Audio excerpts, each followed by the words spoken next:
o sentido e o significado na psicologia. Vamos explorar hoje os processos psicológicos profundos.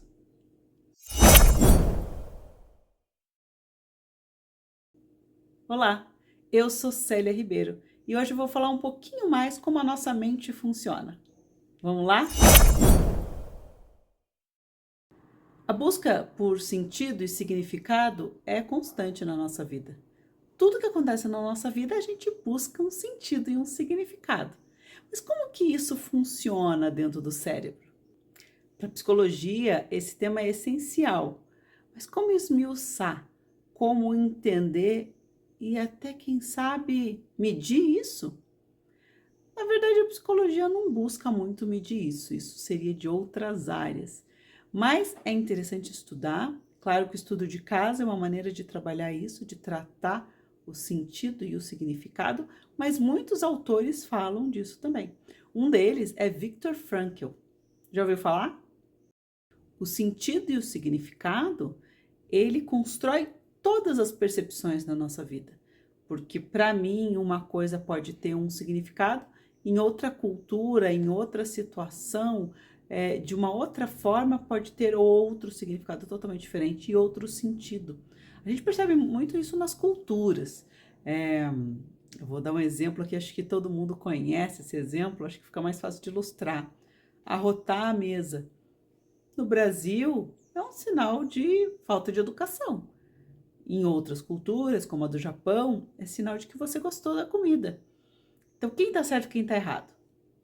Para a psicologia não existe isso. Existe como eu dou um sentido a isso.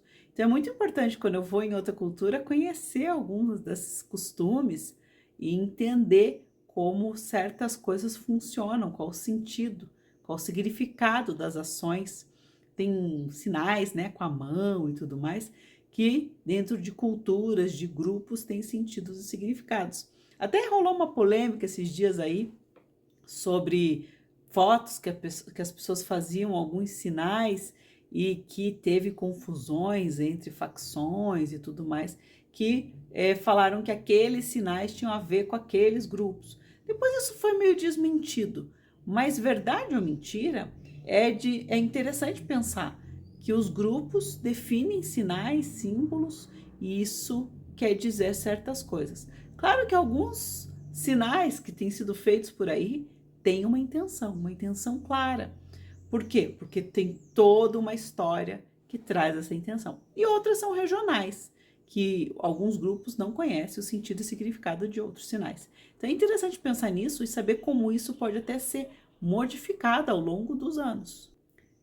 E quando damos sentidos a eventos da nossa vida, nós estamos sim moldando a nossa realidade, né? Toda a nossa realidade psicológica. Então, eu tive uma situação uma vez na minha vida que uma pessoa muito querida sofreu um acidente de carro.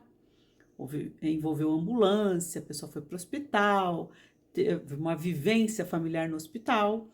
Então, toda vez que eu ouvi uma ambulância em movimento, né, que a gente sente aquele movimento do som, né, que vem forte e depois vai diminuindo, isso me dava uma sensação muito forte no corpo, uma emoção, que como eu já falei em outros vídeos, a emoção se dá no corpo.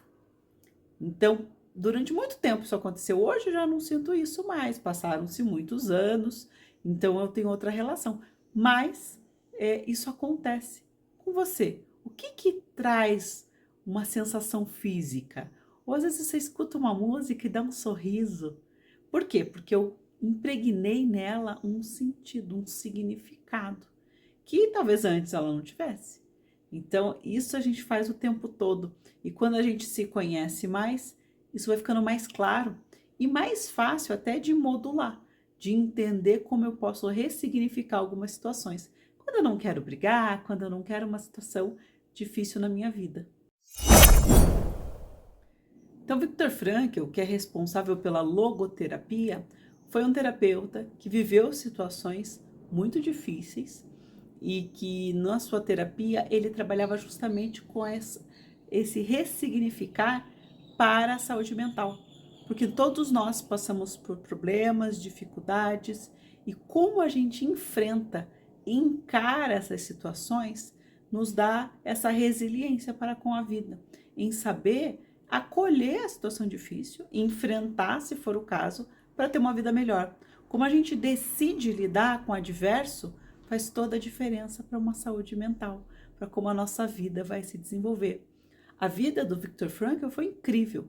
Ele esteve em campos nazistas e conseguiu sobreviver a isso, e depois disso teve uma vida que ele conseguiu ressignificar. Ele trabalhou também com pessoas no fim da vida, e é muito importante entender como ele teve essa capacidade de se ressignificar para ressignificar, ajudar a ressignificar a vida de tantas outras pessoas que ele impactou.